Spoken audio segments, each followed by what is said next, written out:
সবকিছু সম্ভব। যন্ত্র যেটা আমরা নিজেদের জন্য তৈরি করেছি এটা পচে গেছে বলে কিছু হচ্ছে, যন্ত্র যদি ঠিক মতো সব কিছু সমাধান আছে। 15 मिनट गेट खोल दो, बांग्लादेशियों का काम तमाम कर देंगे। এদিকে ভারতকে 15 মিনিট সময় দেওয়া হলো। কি করবে এখন ভারত?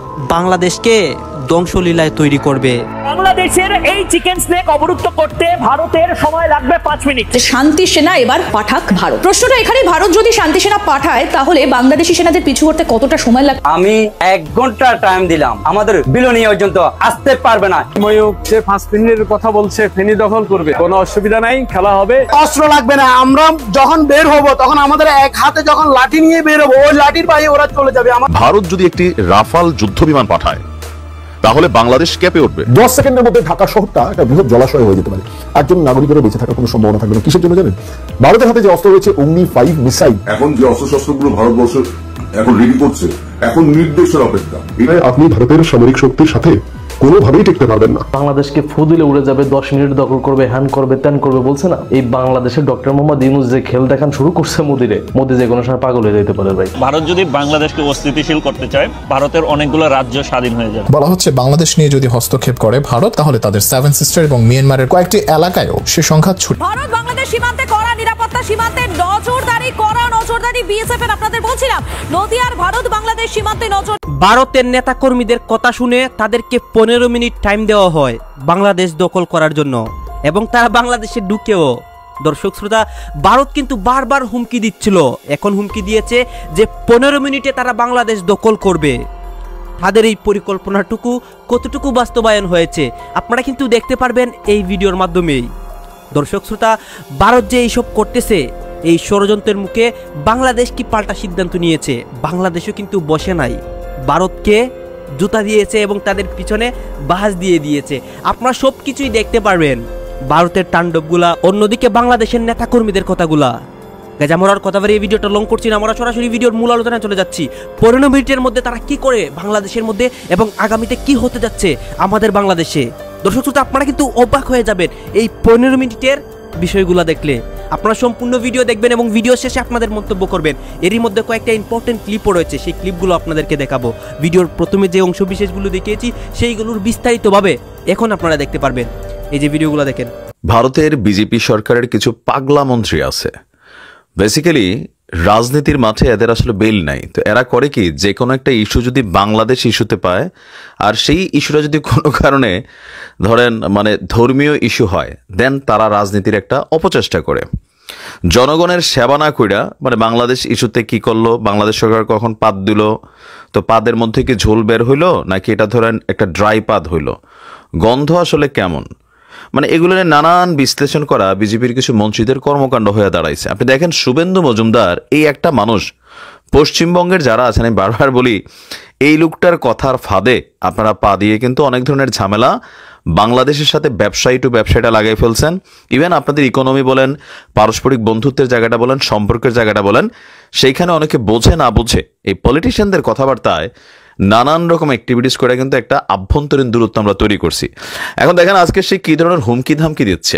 একটা স্বাধীন সার্বভৌম রাষ্ট্রকে প্রতিবেশী রাষ্ট্র হিসাবে যদি এরকম ভয় দেখানো হয়, তাহলে আমরাও তো বলতে পারি 10 ট্রাক অস্ত্রের চালান এবার সরকার না আটকায় একদম জায়গা মতো পৌঁছাই দিবে। এটাকে আমাদের বলার অধিকার আছে নাকি না? আপনি দেখেন সে কি বলছে, যে ভারতের পশ্চিমবঙ্গ রাজ্যের কথিত নেতা, আমি তাকে কথিত নেতাই বলি, একজন পলিটিশিয়ান কখনো এই ভাষায় কথা বলে না। তার বক্তব্য হচ্ছে, ভারত যদি একটি রাফাল যুদ্ধ বিমান পাঠায় তাহলে বাংলাদেশ কেঁপে উঠবে।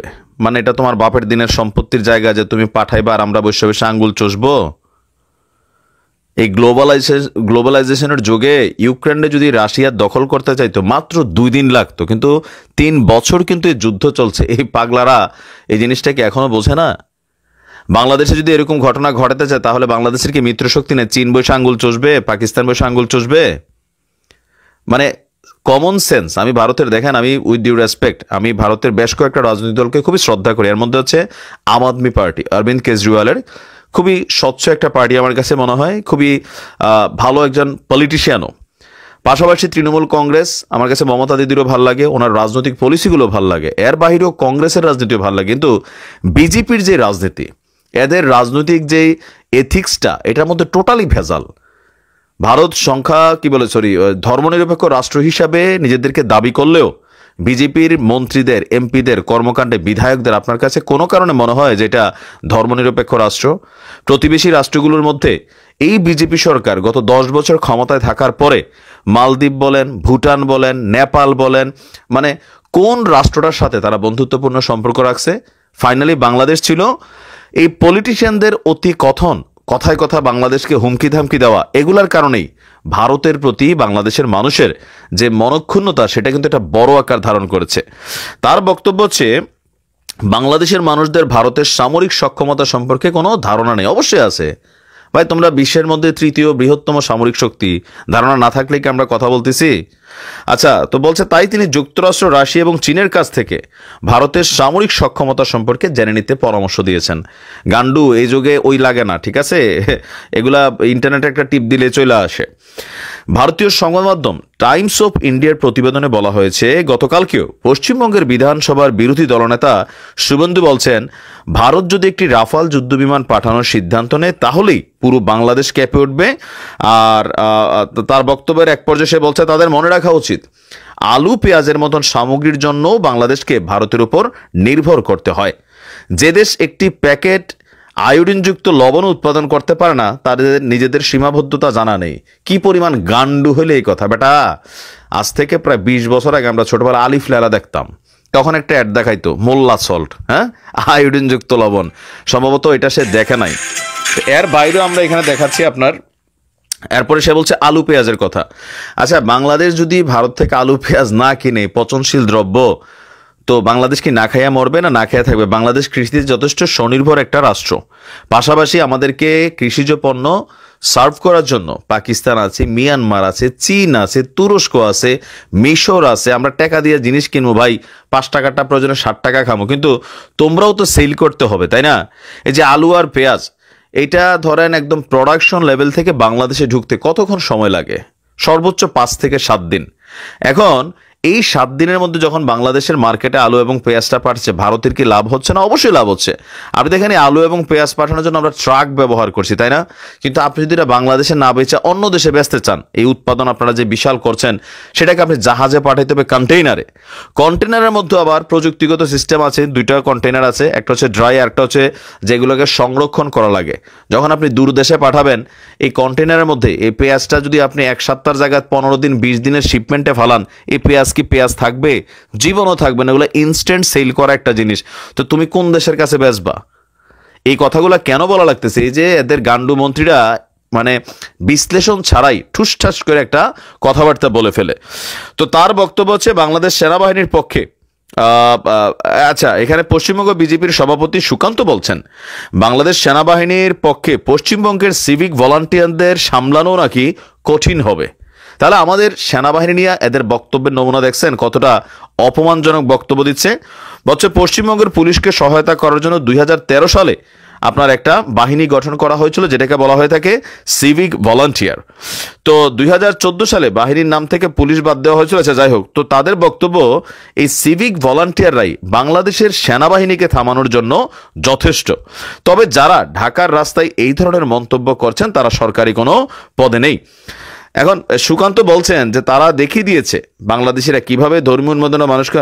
এখন এদের এই ধরনের বক্তব্যের কারণে আমার মনে হয় যে সরকারের উচিত খুবই কঠোরভাবে এদেরকে আসলে মানে রাষ্ট্রীয়ভাবে এদের বিরুদ্ধে ব্যবস্থা নেওয়া, ওই দেশের সরকারের কাছে যে তোমাদের এইসব পাগলা মন্ত্রী সন্ত্রী এদেরকে তোমরা মুখ বন্ধ করাও, নয়তো ভারত বাংলাদেশের মতো জনগণ টু জনগণ যে সম্পর্কের জায়গাটা সেটা আরো খারাপ হয়ে যাবে। এই অঞ্চলটি, এই ফেনী অঞ্চলটা হচ্ছে গোটা সাপ্লাই লাইন বাংলাদেশের। বাংলাদেশের এই চিকেন স্নেক অবরুদ্ধ করতে ভারতের সময় লাগবে 5 মিনিট।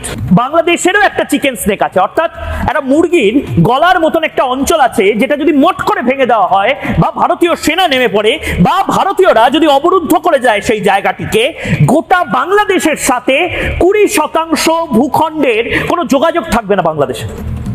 আমি একবার দেখানোর চেষ্টা করব। দেখুন, এটা বাংলাদেশের চিকেন স্নেক, ভালো করে বুঝুন। প্রথমেই যে ম্যাপ আমি পিসিআরকে দেখাতে বলবো, বাংলাদেশের যে ম্যাপ, সেই ম্যাপ আমি এই মুহূর্তে প্লাজমায়, ভালো করে দেখুন, এই মুহূর্তে আমাদের স্যাটেলাইট ম্যাপ এবং একদম একদম এই বাংলাদেশ আপনারা চেনেন, বাংলাদেশের ম্যাপ। এবার দেখুন বাংলাদেশের একটি অঞ্চল, একদম জুম করে আমি দেখানোর জন্য বলছি, এই অঞ্চলটি বাংলাদেশের ম্যাপ আপনারা দেখেছেন। বাংলাদেশের যে এই মুহূর্তের মানচিত্র, সেই মানচিত্রের এই অঞ্চলটি আপনাদের যদি চোখে পড়ে থাকে ভালো করে দেখুন, এই অঞ্চলটির নাম হচ্ছে ফেনী।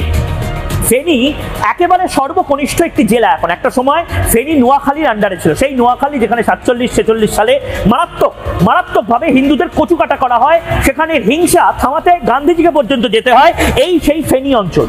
এই ফেনী অঞ্চলটা হচ্ছে গোটা সাপ্লাই লাইন বাংলাদেশের, অর্থাৎ বাংলাদেশের ঢাকা, ময়মনসিংহ, রংপুর, এমনকি বাংলাদেশের চারপাশ থেকে বিদেশ থেকেও কেউ যদি আসতে চায় চট্টগ্রামে, মানে জাহাজ বা জলপথে না এসে কেউ যদি সড়ক পথে বা রেল পথে এই চট্টগ্রামে আসতে চায়, ফেনী দিয়ে আসতে হবে। এবং এই ফেনী, এটিকে বলা হয় বাংলাদেশের চিকেন স্নেক।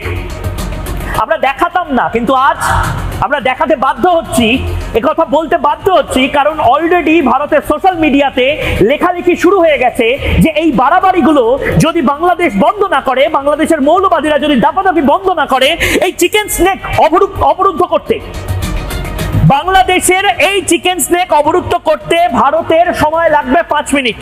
কারণ এই ফেনী থেকে 20 কিলোমিটারের মধ্যে ভারতের সীমানা, ওপারে ত্রিপুরার পাশে অসমের পাশে পশ্চিমবঙ্গ, 7 সিস্টার্স, এই পুরো অঞ্চলটি, অর্থাৎ এই পুরো, আবার যদি আমি ওপর থেকে ম্যাপটা দেখাই, এই পুরো অঞ্চলটি আসলে ভারতের একদম লাগোয়া। সুতরাং ভারতের চারপাশে দেখুন বাংলাদেশ, এই বাংলাদেশের মধ্যে নির্দিষ্টভাবে এইটুকু অঞ্চল হচ্ছে এই চিকেন স্নেক, বাংলাদেশের চিকেন স্নেক। এটা যদি কাট অফ করে দেওয়া হয়, তাহলে গোটা বাংলাদেশের ভূখণ্ডের সাথে চট্টগ্রামের কোনো সম্পর্ক থাকবে না। কারণ ফেনীর নদী এবং ফেনীর যে সড়কপথ, সেই সড়কপথ হয়ে এইটুকু জায়গা, 20 কিলোমিটার জায়গা হয়ে ঢুকতে হয় চট্টগ্রামে।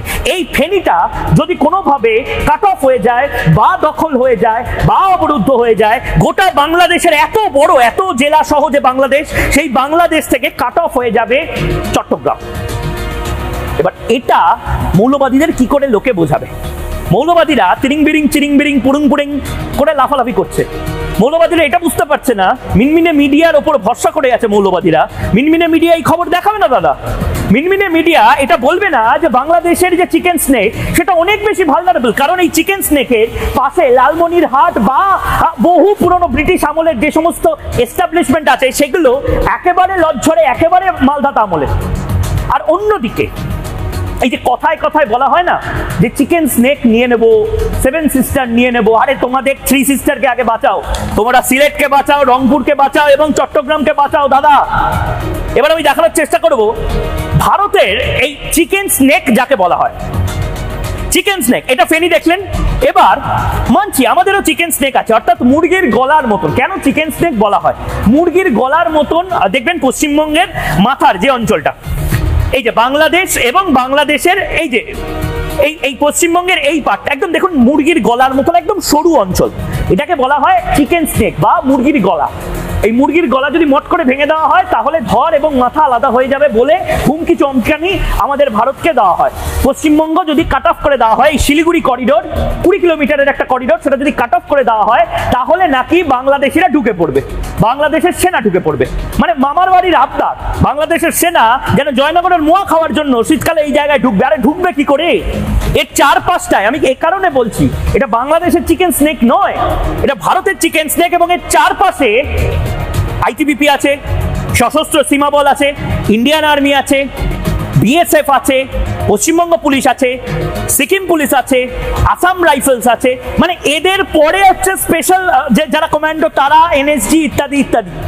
মানে এই চিকেন স্নেক বা শিলিগুড়ি করিডোর দখল করা তো ছেড়েই দাও, তাকিও না। যদি বাংলাদেশের এই মুহূর্তে কোনো মৌলবাদী জবাব চায় বাংলা দেখেন, একদম চোখ বন্ধ করে নিন, চোখ বন্ধ করুন, একদম চোখ বন্ধ করুন। কারণ এই চোখ বন্ধ না করলে শিলিগুড়ি করিডোরের দিকে দেখতে গেলেও আপনারা হয়তো চোখ ঝলসে যাবে দাদা। আপনারা বরঞ্চ ওই ফেনীটাকে সামলান, কারণ ফেনী যদি দখল হয়ে যায়, চট্টগ্রাম কিন্তু স্বাধীন হয়ে যেতে পারে। আমি এ কারণে বলছি এই শিলিগুড়ি করিডোর নিয়ে এদের বহুত চিরিং বিরিং। আমি একবার এই শিলিগুড়ি করিডোরের ডাইমেনশন, অর্থাৎ দৈর্ঘ্য প্রস্থ যদি একবার দেখানোর চেষ্টা করি, শিলিগুড়ি করিডোর, এই যে একদম এইটুকু জায়গায় শিলিগুড়ি করিডোর, এই শিলিগুড়ি করিডোরে নজর এই মুহূর্তে বাংলাদেশ সহ চায়না সহ বিভিন্ন মৌলবাদী শক্তির, কিন্তু তারা কিছু করতে পারবে না। 170 কিলোমিটার দৈর্ঘ্য, খুব সেন্সিটিভ অঞ্চল, এবং তার পাশাপাশি এবং এই চিকেন স্নেক দৈর্ঘ্য 170 কিলোমিটার, প্রস্থ বা চওড়া 60 কিলোমিটার, মানে 60 আর 120 কিলোমিটারের খেলা। সবচেয়ে সরু অংশটি 20 কিলোমিটার মাত্র, ভাবুন। আর বাংলাদেশের যে চিকেন স্নেক যাকে বলা হয় ফেনী, সেটা 20 কিলোমিটারেরও সরু একটা জায়গা। সেখান দিয়ে গাড়ি যাচ্ছে, ট্রাক যাচ্ছে, পুরো বাংলাদেশের যে লোড সেই লোড যাচ্ছে চট্টগ্রামে। সেই ফেনী যদি অবরুদ্ধ হয়ে যায়, জলের তলায় চলে যায়, বা কোনো একটা কারণে হঠাৎ করে ভ্যানিশ হয়ে যায়, তাহলে গোটা বাংলাদেশ কাট অফ হয়ে যাবে চট্টগ্রামের থেকে। এই যে বলা হচ্ছে না চট্টগ্রাম আলাদা হবে না, চট্টগ্রাম আলাদা হতে পারে না। ভারত চট্টগ্রাম নিতে চায় না, ভারত কোনো অংশই নিতে চায় না বাংলাদেশের। কিন্তু মজার কথা হচ্ছে চট্টগ্রাম নিয়ে ঠক ঠক ঠক ঠক করে কাঁপছে বাংলাদেশের সেনাকর্তারা, প্রাক্তন সেনাকর্তারা ইত্যাদি ইত্যাদি বিভিন্ন যারা বিশেষজ্ঞ। বাংলাদেশের মিনমিনে মিডিয়াতে তারা বসে এমন কিছু কথা বলছেন, আমাকে নিয়ে কথা বলছেন, আমার শোকে নিয়ে কথা বলছেন, চট্টগ্রাম নিয়ে কথা বলছেন, এমন কিছু কথা বলছেন দেখে মনে হচ্ছে ভারত বোধহয় পুরো বাংলাদেশকে নিয়ে নিল। না, ভারত শান্তি চায়, ভারত চায় বাংলাদেশ শুধরে যাক। কিন্তু এই মুহূর্তে যে জিনিসগুলো দেখাবো, সেই জিনিসগুলো দেখানোর আগে একটা কথা শুধু আপনাদেরকে জানিয়ে রাখি। আজ এমন একটি দিন, সে দিনটি আমার সকাল থেকে মনে হচ্ছিল আজ মানে এই 16 দিন ব্যাপী যে যুদ্ধ, তারপরে মুক্তি দিবস, তার আজকে 4 নম্বর দিন। এবং এই দিনেই একের পর এক যে জাহাজ, পাকিস্তানি জাহাজ, সেগুলো ভেঙে সেগুলোকে ডুবিয়ে ভারত নিজের আধিপত্য বিস্তার করছিল এবং মুক্তিযোদ্ধা যারা আছে তাদেরকে বলছিল তোমরা লড়ো, তোমরাই জিতবে, তোমাদের দেশ স্বাধীন হবে। কিসের জন্য? সেদিন ভারত দুটো কাজ করতে পারতো, আজ ভারতীয়রা মনে করছে 71-এর ভুল 2024 বা 25-এ কি শুধরে নেওয়া হবে? 71-এ দুটো ভুল কি করা হয়েছিল? সেদিন চট্টগ্রাম এবং রংপুর এই দুটি অঞ্চল ভারতে যদি নিয়ে নেওয়া হতো, এবং অনুরোধ করেই শেখ মুজিবুর রহমান বা মুক্তিযোদ্ধাদের যে এত বড় লড়াই আমরা তোমাদের সাহায্য করেছি, তোমরা দুটো ক্ষুদ্র ক্ষুদ্র অঞ্চল আমাদের দাও, জেলাও নয়, জেলার থেকেও ছোট্ট অঞ্চল, একটা হচ্ছে চট্টগ্রাম এবং একটা রংপুর, এই দুটো অঞ্চল যদি ভারতের সাথে যুক্ত হয়ে যেত, তাহলে এই যে চিকেন স্নেকের গল্পটা বলা হচ্ছে না, এই চিকেন স্নেক, সেই চিকেন স্নেকের ঠিক পাশেই হচ্ছে রংপুর। আর অন্যদিকে চট্টগ্রাম, এই 7 সিস্টার, যেটাকে ল্যান্ডলক 7 সিস্টার্স বলে, এখানে কোনো সমুদ্র পথ নেই। 7 সিস্টারের যে রাজ্যগুলো রয়েছে তাতে কোনো সমুদ্র নেই, সমুদ্র যেখান থেকে শুরু হয় সেটা হচ্ছে চট্টগ্রাম, সেই চট্টগ্রামটা আমাদের নেই। এই দুটো অঞ্চল, একটা সমুদ্র বিচ, সমুদ্রের পার, আরেকটা পাহাড়ি অঞ্চল, এই দুটো জিনিস কি না নিয়ে ভারত খুব ভুল করেছে। যে শান্তি সেনা এবার পাঠাক ভারত, প্রশ্নটা এখানে, ভারত যদি শান্তি সেনা পাঠায় তাহলে বাংলাদেশি সেনাদের পিছু করতে কতটা সময় লাগতে পারে? এটা বলতে কোনো দ্বিধা নেই যে বাংলাদেশের বেশি সময় লাগবে। কথায় আছে পাগলের সুখ মনে মনে। ভারতীয়রা বাস্তব জীবনে সুখ না পেয়ে বলিউডের মুভিতে এবং মনে মনে সুখ নিতে শুরু করেছে। এতদিন বাংলাদেশে র দিয়ে খেলে ব্যর্থ হওয়া ভারত এবার সরাসরি খেলতে চায়।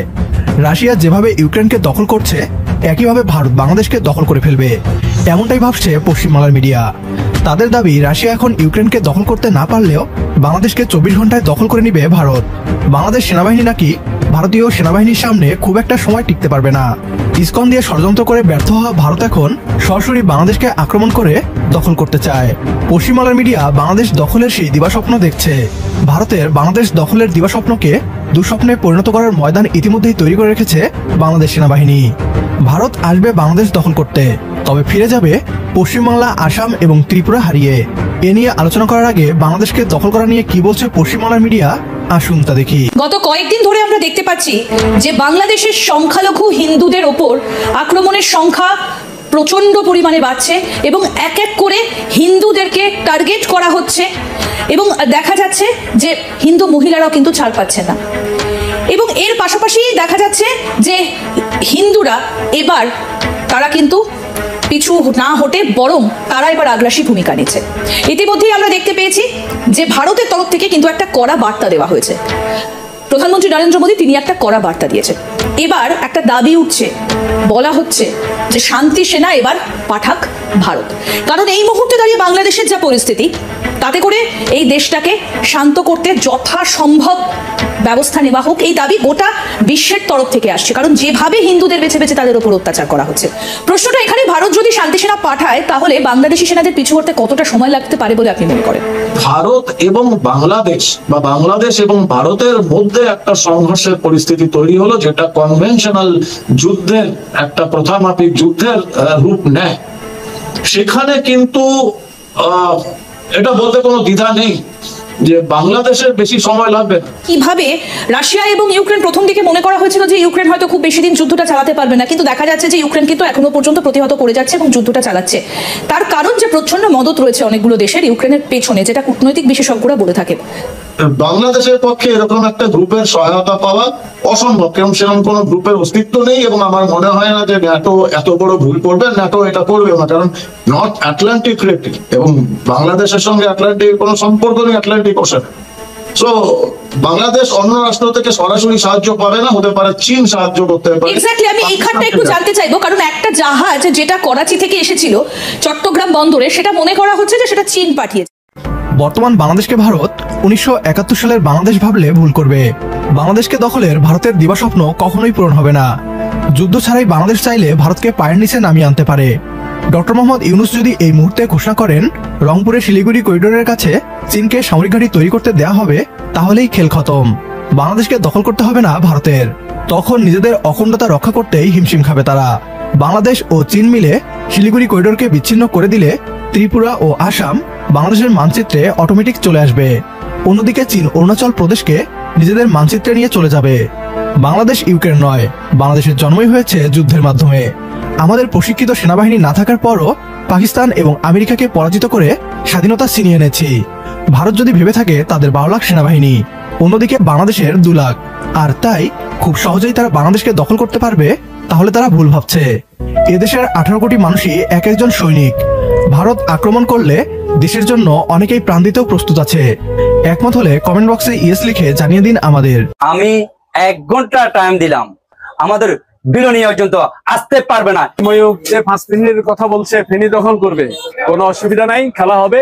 অস্ত্র লাগবে না, আমরা যখন বের হব তখন আমাদের এক হাতে যখন লাঠি নিয়ে বের হবো ওই লাঠির বাইরে ওরা চলে যাবে। আমাদের অস্ত্র ছাড়াই আমরা কিন্তু যুদ্ধ করতে প্রস্তুত আছি ইনশাআল্লাহ। একটা দেশ দখল করার জন্য বলতেছে, তাদের মতো কুৎসিত কুলাঙ্গার পৃথিবীতে আর আছে কিনা আমার জানা নেই। ইসকন নেতা চিন্ময় কৃষ্ণ ইস্যুতে ভারত বাংলাদেশ দুদেশের সীমান্তে যখন উত্তাপ ছড়াচ্ছে, তখন সেই আগুনে যেন ঘি ঢাললেন ভারতের গণমাধ্যম কর্মী ময়ূক রঞ্জন ঘোষ। গতকাল তিনি তার একটি সংবাদে বলেছেন, ফেনী দখল করতে তাদের লাগবে মাত্র 5 মিনিট। এ নিয়ে কি বলছে ফেনীবাসী, চলুন একটু দেখে আসি। ময়ূক যে 5 মিনিটের কথা বলছে ফেনী দখল করবে, 7 মিনিট 10 মিনিট 7 দিনের মধ্যে যদি 1 সুতা দখল করতে পারে, আমরা আপনার ফেনীবাসী সর্বসম্মতিক্রমে প্রস্তুত আছি, আসতে বলেন, খেলা হবে। ভারতের যে সাংবাদিক সামান্যতম একটা ন্যূনতম একটা ব্যক্তি, সে কিভাবে বলতে পারে? নিশ্চয় তার মাথায় কোনো গন্ডগোল আছে। কেন আমরা মুসলিমরা হচ্ছে কি রাসূল সাল্লাল্লাহু আলাইহি ওয়াসাল্লামের আমলে 313 জন আর 3 লাখ কাফেরের সাথে কি বিজয় হয়েছেন। আমরা তো ওই মুসলমান যে মুসলমান কাফেরদেরকে খানিকের ভিতরে কি করতে পারি, আল্লাহ তাআলার দয়া মেহেরবানিতে ধূলিসাৎ করে দিতে পারি। শুধু ফেনী না, সারা বাংলাদেশের মানুষ 1971 সালে পাক হানাদার বাহিনীদেরকে কঠিন আকারে পরাজিত করেছিল। ঠিক এবারে যদি ভারত বাংলাদেশের কোনো আগ্রাসী ভূমিকা করতে চায়, তাহলে বাংলাদেশের মানুষ তাদেরকে প্রতিহত করবে। Direct action. বাংলাদেশ দখল করতে পারবে না, 1971 সালে পারে নাই, এখনো পারবে না ইনশাআল্লাহ। মুসলমান, হিন্দু, বৌদ্ধ, খ্রিস্টান সবাই মিলে একসাথে খুব সুন্দরভাবে বসবাস করে। তো এটা ভারতের ভালো লাগতেছে না। তো ভারত আমাদের উপরে অযথা আগ্রাসন চালাইতেছে। ওরা যত শক্তিশালী হোক না কেন, কামান ভারত আর এটা সেটা নিয়ে ওই কি এক সাংবাদিক যে কথা বলছে 5 মিনিট 7 মিনিট আমাদের ফেনী দখল করে ফেলবে, এই ধরনের কথাবার্তার ভিতরে আমরা সারা বছর শুনিয়েছি। কোনোদিন এটা সম্ভব না। আল্লাহর রহমতে ওনার যে আশা, তো উনি যদি মনে চায় যে হ্যাঁ আমাদের সাথে এখানে আসবে, যুদ্ধ করবে, তো আমাদের বাংলাদেশি ভাইরা, ইমানি আকিদা ভাইরা, সারা জাতি এটা ফেনীবাসী সরকার প্রতিহত করবে ইনশাআল্লাহ। ইন্ডিয়ান সাংবাদিক বলেছে বাংলাদেশ দখল করবে, তারা তো মানুষে না। একটা দেশ কেন আরেকটা দেশকে দখল করবে, কি স্বার্থতা? আর সে যদি আসতে চায় আসুক, আমাদের ফেনীবাসীকে দেখে যাক। ভারত আক্রমণ করলে আমরাও হাতুড়ি বাড়া নিয়ে আক্রমণ করবো, এদেরকে আমরা ছাড়বো? আমাদের 71 যুদ্ধের মতো আমরা আরেকটি যুদ্ধ ঘোষণা করতে চাই ভারতের বিরুদ্ধে। ইনশাল্লাহ আশা করি ভারত আমাদের এর ভিতরে আমাদের এটা উড়ে চলে যাবে। আমার যেটা ধারণা হচ্ছে ও কোনো সাংবাদিক নয়, সাংবাদিক কখনো এই ধরনের আচরণ করে না। আমার মনে হচ্ছে যেন আমাদের টাং রোডে যে মলম বিক্রি করে ওকে আমার কাছে মনে হচ্ছে যেন ও একজন মলম বিক্রেতা। বাংলাদেশ একটি আলাদা ভূখণ্ডের নাম। 1971 সালে দীর্ঘ 9 মাস যুদ্ধের মাধ্যমে এদেশের মানুষ ঝাঁপিয়ে পড়ে তাদের কাছ থেকে স্বাধীনতা ছিনিয়ে এনেছে পাকিস্তানিদের কাছ থেকে। আজকে এই স্বাধীন সার্বভৌম দেশ বাংলাদেশ তার নিজের পরিচয় স্বপরিচয় বলিয়ান এবং স্বপরিচয় দণ্ডায়মান। এখন বয়কের বিষয়টা আসলে সে psychopath. Mentally personally I think that mentally he is disorder, completely disorder. ভারতের কেউ কোনো ছাগলে যদি কখনো শ্রেণী দখল করবে এটা হলো স্বাধীন বাংলাদেশ। আমাদের যে স্বাধীন দিক আছে কোনো রাষ্ট্র যদি উড়ে তুই বইয়ে এটা কখনো পারবো না। আমাদের যে বাংলাদেশের যে মানুষ আছে ওরা আসবে আর আমরা কি আঙ্গুল চুষবো? আমাদের তো ওই ক্যাপাসিটি আছে, আমাদের কি নাই? বাংলাদেশে এমন কি না যে ওরা যে কি মনে করে আমাদেরকে? আমরা কি এইভাবেই বসে থাকবো? অস্ত্র লাগবে না। আমরা যখন বের হব তখন আমাদের এক হাতে যখন লাঠি নিয়ে বের হবো ওই লাঠির বাইরে ওরা চলে যাবে। আমাদের অস্ত্র ছাড়াই আমরা কিন্তু যুদ্ধ করতে প্রস্তুত আছি ইনশাআল্লাহ। ইন্ডিয়ার সাংবাদিক বলছে 5 মিনিটের মধ্যে আমাদের ফেনী দখল করবে। আমি 1 ঘন্টা টাইম দিলাম, যদি এরা যদি আমাদের ফেনী যদি দখল করতে পারে রক্তের বন্যা বসে যাবে ওই, কিন্তু তারা আমাদের বিলনীয় পর্যন্ত আসতে পারবে না। ভারত যদি কোনোভাবেই বাংলাদেশে ধর্মান্ধ যেসব এই যে বিজেপি আরএসএস যেগুলো আছে, শুভেন্দু অধিকারী সহ যারা এসব করছে, ওদের তো বাথরুম করার পায়খানা নাই, কয়দিন হাগার জন্য গুও থাকবে না পেটের মধ্যে, কারণ খাইতে পাবে না তো গু কোত্থেকে আসবে? হাগারও দরকার হবে না, বাথরুমেরও দরকার হবে না। আমাদেরকে থ্রেট করা হচ্ছে, ট্রিটমেন্ট দিবে না, ওদের হোটেলে আমাদেরকে থাকতে দেবে না। আলহামদুলিল্লাহ আমি খুব খুশি হয়েছে যে বাংলাদেশের মানুষ ওই দেশে ঘুরতে যাবে না। পাকিস্তানে ঘুরতে যাব, অনেক সুন্দর সুন্দর জায়গা আছে পাকিস্তানে। পোর্ট এন্ট্রি ভিসা নিয়ে যাবেন, এইখানে কোনো ভিসা টিসা লাগবে না, ঢুকে যাবেন, ঘুরে টুরে চলে যাবেন। পাকিস্তানের ভাইয়েরা আপনাদেরকে আদর আপ্যায়ন করবে। সো পাকিস্তান যাবেন। যারা ব্লগ করেন বিভিন্ন ইন্ডিয়ান জামা কাপড় নিয়ে করতেন, কসমেটিক্স নিয়ে করতেন, পাকিস্তানের জামা কাপড়ের মান অনেক ভালো। বিভিন্ন প্রোডাক্ট, বিভিন্ন ইলেকট্রিক সামগ্রী আমরা পাকিস্তান থেকে আনবো, ইন্ডিয়া থেকে আনবো না। আমি বাংলাদেশের যারা কিনা বিজনেস করেন তাদের কাছে অনুরোধ থাকবে পাকিস্তানের সাথে সম্পর্ক আরো সুদৃঢ় করার। গ্যারান্টি দিলাম, এই বাংলাদেশের উপরে যদি কোনো বিদেশি আগ্রাসন, যে কোনো পৃথিবীর যেই দেশেরই আগ্রাসন আসুক, সবার আগে বাংলাদেশের মানুষের সাথে পাকিস্তান দাঁড়াবে। অতএব তাদের অর্থনৈতিক যে ভিত সেটা মজবুত করার জন্য আমরা তাদের কাছ থেকে জিনিস কিনবো, আমাদের জিনিস তারা কিনবে, তাদের সাথে সাংস্কৃতিক, অর্থনৈতিক, রাজনৈতিক সব ধরনের একটা সম্পর্ক হইতে হবে। 1971 সাল ইজ গন। আমরা 71 সাল নিয়ে তাকাই না। 71 সালের মতো বাংলাদেশ পাকিস্তান জীবনে কোনোদিন আলাদা হবেও না। এটা একসাথ করার সময় ব্রিটিশদের চাল ছিল, একটার ওই মাথায় একটার এই মাথায়। সো এটা এমনিতেই আলটিমেটলি থাকতো না। আমরা এখনো এক হইতে চাই না, কিন্তু সম্পর্কটা মজবুত হইতে হবে। আমার দেশের কোনো সমস্যার জন্য যাতে পাকিস্তান তাদের পারমাণবিক অস্ত্র থেকে শুরু করে যা যা প্রয়োজন সেটা যাতে আমরা মনে করতে পারি এটা আমাদের, এবং ভারত সেটার জন্য যেন ভয় পায়, আমাদের সেই সম্পর্কটা তাদের সাথে থাকতে হবে। অতএব আমরা পাকিস্তান যাব। যারা চিকিৎসক, আপনাদের কাছে অনুরোধ, আমাদের এখন সবচেয়ে বড় সমস্যা যেটা আমরা মনে করছি যে না পারতে অনেক মানুষকে ভারতে যেতে হয়। আপনাদের বাংলাদেশের চিকিৎসকদের কাছে হাত জোর করে অনুরোধ করছি, বাংলাদেশে অনেক খারাপ ডাক্তার আছে, অনেক খারাপ হাসপাতাল আছে, অনেক ভালো মানুষও আছে। অতএব ভালো মানুষ ডাক্তার যারা আছেন, ভালো মানুষ বিজনেসম্যান যারা আছেন, আপনাদের কাছে অনুরোধ, গাজীপুর, নারায়ণগঞ্জ, সাভার, অন্তত এইসব জায়গাগুলোতেও, বিভাগীয় শহর, এই জায়গাগুলোতে যদি বড় বড় কিছু ভালো ভালো হসপিটাল করেন, যেটার এই ডাকাতি করবে না, রিপোর্ট করার নামে, টেস্ট করার নামে মানুষের গলা কাটবে না, এরকম অন্তত সারা বাংলাদেশে 10 জন মানুষ কি আপনারা নাই? 10 জন মানুষ 10টা জায়গায়, বিভাগীয় শহরগুলো সহ ঢাকার এই শহরতলি জায়গাগুলোতে কয়েকটা হাসপাতাল করেন। আমার বিশ্বাস বাংলাদেশের মানুষ এইখানে যদি ভালো ট্রিটমেন্ট পায় তাহলে বিদেশে যাবেন। আপনাদের কাছে অনুরোধ, ডাক্তারদেরকে এগিয়ে আসতে হবে। সো আপনারা এটার ব্যবস্থা নেন। আমার যতটুকু গ্রহণযোগ্যতা আছে, আমার যতটুকু পরিচিতি, আমার সোশ্যাল মিডিয়াতে যতটুকু মানুষের কাছে যেতে হয়, আমি আপনাদের এই হাসপাতাল করার জন্য যত প্রচারণা দরকার আমি আমার জায়গা থেকে করব। সবগুলো ক্ষেত্রে আমি আপনাদের সাথে থাকব। আপনাদের কাছে অনুরোধ, এই চিকিৎসা খাতটাকে একটু বাঁচান, বাংলাদেশের মানুষ যাতে আর ইন্ডিয়াতে চিকিৎসার জন্য যেতে না হয়। অতএব আমরা যেই অবস্থাটা দেখছি, এটাতে আমার বিশ্বাস ভারতের এখনো ক্ষতি হচ্ছে, সামনেও ক্ষতি হবে। কারণ আমাদের ভেতরে যে দেশপ্রেম, যে ভারত বিরোধী আমাদের যেই মানুষের ভেতরে একটা সেন্টিমেন্ট তৈরি হয়েছে, সেটাকে তারা আরো পোক্ত মজবুত করছে শুধু একটা দল ছাড়া, সেটা হচ্ছে এই আওয়ামী লীগ। অতএব ওদের বাপের জন্ম হয়েছিল অবৈধভাবে, ওর বাপের ইয়েও হচ্ছে ইন্ডিয়ানরা, আর ওদের ভিতরে রক্তটাও ঢুকে আছে। ওইটা যত আওয়ামী লীগ যারা করে সবগুলি হচ্ছে গিয়া ওদের এই রক্ত হচ্ছে গিয়া, মানে ওরা সব জাউরা। এই জাউরাদেরকে কোনোদিন আপনি পাবেন না। এখনো পর্যন্ত তেনা পেঁচায়া পুচায়া ওদের গ্রুপগুলোতে, আমার আগের প্রোগ্রামটা করেছি না, সেখানে আমি তো ওদের গ্রুপের মধ্যে ছিলাম। সেখানে ওদের কাজ হচ্ছে বিভিন্ন ধরনের আপনার করা, এই যে বানানো, কি বলে, রিপোর্ট, এগুলোরে ওরা এই আমেরিকাতে, তারপর ইউরোপের বিভিন্ন দেশের বিভিন্ন গোয়েন্দা সংস্থার কাছে ওরা এগুলো পাঠাচ্ছে। সেখান থেকে নিজম মজুমদার ওগুলি ইমেল অ্যাড্রেস দেয়, এই ইমেল অ্যাড্রেসে এইটা লিখে লিখে পাঠান, এইভাবে লিখে দিচ্ছে।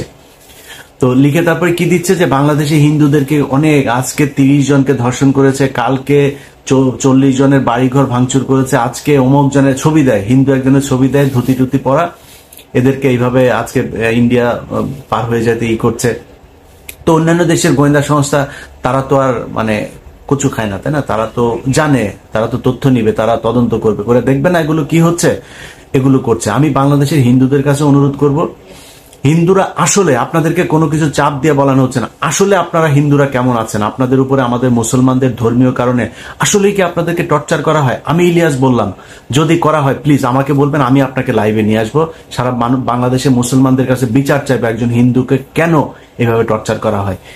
ইসলাম যদি কেউ প্রতিষ্ঠা করতেও চায়, জোর করে আপনার প্রতিষ্ঠা করা না, ইসলামের সৌন্দর্য দিয়েই আপনাকে আকৃষ্ট করা হবে। সো আপনার যদি মনে হয় যে আপনাকে মুসলমানরা টর্চার করে, আপনি আমাদের বলেন, আমরা আপনার পাশে দাঁড়াবো। আমি কথা দিচ্ছি, অনেক মানুষ হয়তো মনে করেন আমি খুব হিন্দু বিদ্বেষ, আরে ভাই আপনার বিদ্বেষ দিয়ে আমি কি করব?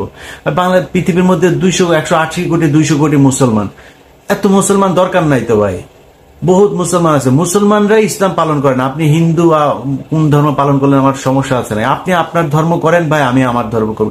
আমি আমার ধর্মের সৌন্দর্যটা, আপনার সাথে যদি ওইরকম সম্পর্ক হয় আমি বলবো যে ভাই আমার ধর্মটা এই, আপনার ভাল লাগলে আপনি ডিসিশন নিয়ে নেবেন আপনি কোন ধর্ম পালন করবেন।